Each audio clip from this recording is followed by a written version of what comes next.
traveling out of the country is something that I've always wanted to do. And one of the biggest aspects of that I'm excited for is all of the different types of cuisines that I will get to try. With that being said, one of the places that I would like to travel to is Germany.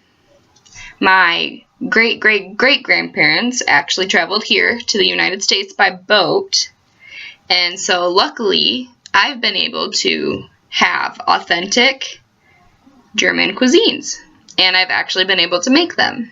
So I'm going to share with you guys some of the most famous and my family's favorite German cuisines. So to start off, I'm going to talk about sauerbraten. So sauerbraten looks like this, and this is a stew that is typically made for special occasions like weddings or graduations. My Aunt Maria, who actually came over with my grandparents, made this for my mother's graduation when she graduated high school. And the most important thing about this particular dish is you really have to have a high quality piece of meat. If you don't have it, then the meat won't be tender and it won't taste as good. So one of my family's favorite German cuisines is actually called Spitzels.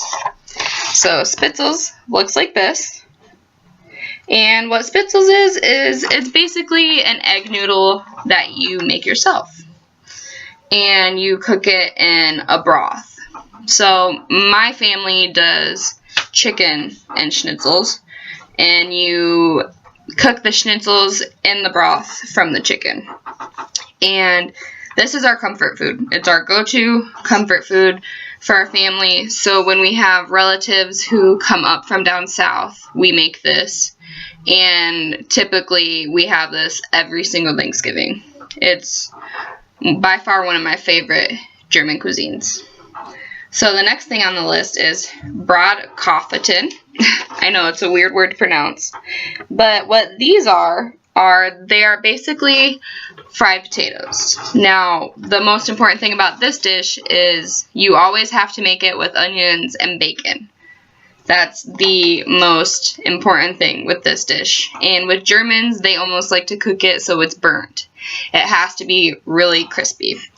And this is another popular side, like Spitzels. Spitzels is something that you would have with a German meat.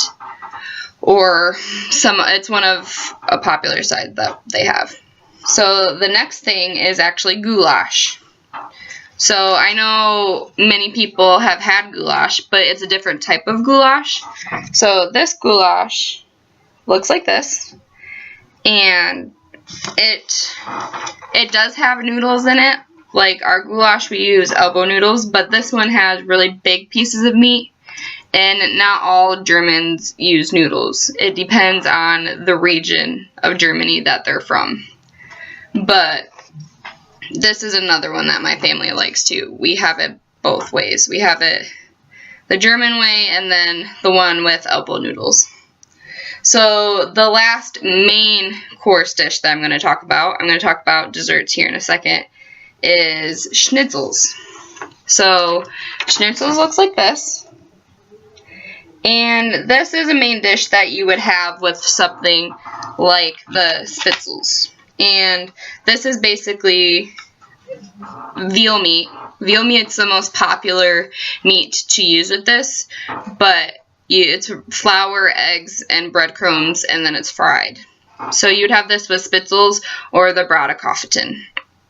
And I've never had this dish, but members of my family have. This dish has actually died out with the older generations, and I never got a chance to make it from my great-grandparents. So, moving on to desserts, one of the most popular German desserts is Black Forest cake.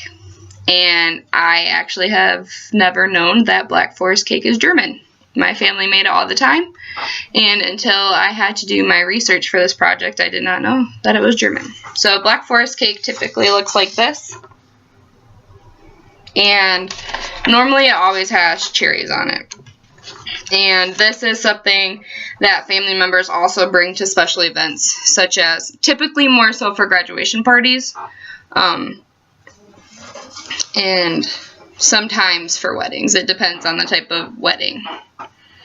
So the other dessert that I thought was interesting is German donuts. So German donuts are donuts that don't have any hole, but it does have filling. It's typically called a Berliner, and it looks like this.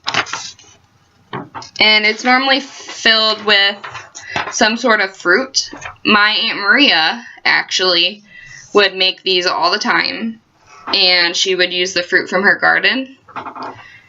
And a trick that she did for the kids is when they couldn't go to the bathroom, she would fill them with prunes and coat them in powdered sugar.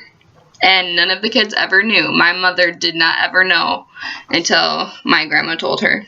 So I thought that was a neat thing that she did. So that is some of my family's favorite German cuisines, and some of the most popular German cuisines that you would learn about or that you would have when traveling to Germany. So even though I've had these here in the U.S., I'm excited for when I travel out of Germany and I get to have them in Germany. So I hope you guys enjoyed.